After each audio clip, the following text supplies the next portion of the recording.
இந்த மின் கட்டணங்கள் வந்து உயர்த்தப்படுதா நீங்க சொல்றீங்க. ஆனா அதை கணக்கிடுவதில் வந்து பாத்தீங்கன்னா ஏராளமான குளறுபடிகள் நடக்கிறதெல்லாம் வந்து பாத்தீங்கன்னா முன்னாள் அலுவலர்கள் முன்னாள் சொல்றாங்க. என்னன்னா நீங்க சொல்லக்கூடிய இந்த கணக்கீடுக்கும் வரக்கூடிய அந்த பில்லுக்குமான அந்த வேறுபாடு அதிகமா இருக்கு அப்படிங்கறத ஒரு குற்றச்சாட்டு. எங்கேயாவது ஸ்பெசிபிக்கா வந்திருந்ததுன்னு சொல்லுங்க. நீங்க சொன்னீங்கன்னா என்னுடைய தெரிந்த அதுதான் அந்த மாதிரி ஏதேனும் ஒரு இடத்திலே வந்திருந்தால் நிறைய இந்த மாதிரி எந்த நான் என்ன சொல்றேன்னா எந்த இடத்தில் அது வந்திருந்து சொன்னால் அப்படிப்பட்ட ஒரு மிகப்பெரிய நான் சொல்லும்போது பல கோடி பேருக்கு வந்திருக்கிற போது சில இடங்களிலும் குறிப்பிட்டதை போல வந்திருந்தால் அது அரசினுடைய கவனத்திற்கு நீங்கள் முறைப்படி கொண்டு வருவீர்கள் என்று சொன்னால் நிச்சயமாக அந்த குறைகளை கண்டது அவளுக்கு முக்கியமாக சரியான விதத்தில் கொடுக்கலாம். ஒரு பக்கம் நீங்க வந்து பாத்தீங்கன்னா மின்கட்டண உயர்வுக்கு உதய மின்திட்டத்தில் சேர்ந்த காரணமாக சொல்றீங்க. உதய மின்திட்டத்தில் சேரனா மாநில அரசுக்கான அந்த நிதி உதவிகளை மத்திய அரசு செய்யாதுன்ற ஒரு புறம் இருந்தாலும் இப்ப நீங்க தனியாரிடமிருந்து அந்த கொள்முதல் பண்ணக்கூடிய அந்த அளவீடு வந்து தனியாரிடம் காற்றாலை மின்சாரம் இது பண்றது, நீங்க நிலக்கரி இறக்குமதியில ஏற்கனவே பல்வேறு ஊழல்கள் நடந்திருக்கிறது.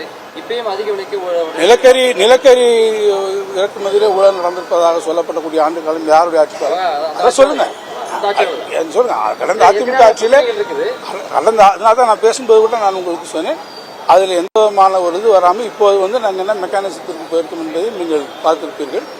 எந்த இடத்துல வந்து வெற்றி நம்முடைய மெக்கானிசம் இப்போது முழுமையாக விலைகள் என்பது மாறி மாறி வருகிற போது விலைகள் மாறுகிற போது மாறுவதற்கேற்கமாக டைனமிக்காக அந்த விலைகளை மாற்றக்கூடிய வகையிலே நாம் கொண்டு வந்திருக்கிறோம். எனவே அந்த விலை நிலக்கரி கொள்முதல் என்பது ஒரு வெளிப்பட்ட தன்மை உணர்வோடு அதை கொண்டு வருவதற்கான முழு முயற்சிகளையும் நாங்கள் தமிழக அரசுக்கு எந்த ஒரு சிறப்பு திட்டம் இல்லை. ஏற்கனவே நம்ம முதலமைச்சர் கோரிக்கையாக வச்சார் மத்திய அரசுக்கு. ஆனால் அது குறித்து எந்த ஒரு இதுவும் இல்லை. இன்னைக்கு நடந்த பட்ஜெட்டை தமிழ்நாடு அரசு தமிழ்நாட்டு மக்கள் முழுமையாக தமிழ்நாடு வஞ்சிக்கப்பட்டிருக்கிறது என்பது உண்மை. பல்வேறு மாநிலங்களுக்கு அவர்கள் அள்ளி வழங்கியிருக்கிறார்கள். மாண்புமிகு முதலமைச்சர் அவர்களுடைய கோரிக்கைகள் ஏற்றுக்கொள்ளப்படாமல் இருக்கிறது. நான் தமிழ்நாடு அரசினுடைய சார்பிலே அங்கே வலியுறுத்த கோரிக்கைகளும் ஏற்றுக்கொள்ளப்படவில்லை. எனவே நான் இதில் உங்களுக்கு தெரிவிக்க வேண்டியது ஒன்றிய அரசு இன்றைக்கு அளித்திருக்கக்கூடிய இந்த நிதிநிலை அறிக்கை என்பது முற்றிலுமாக தமிழ்நாட்டு மக்களை வஞ்சிக்கக்கூடிய ஒன்றாக இருக்கிறது. அது அவர்கள் தமிழ்நாட்டினுடைய கோரிக்கைகளை முற்றிலுமாக நிராகரித்திருப்பதிலே பட்டவர்த்தனமாக தெரிகிறது.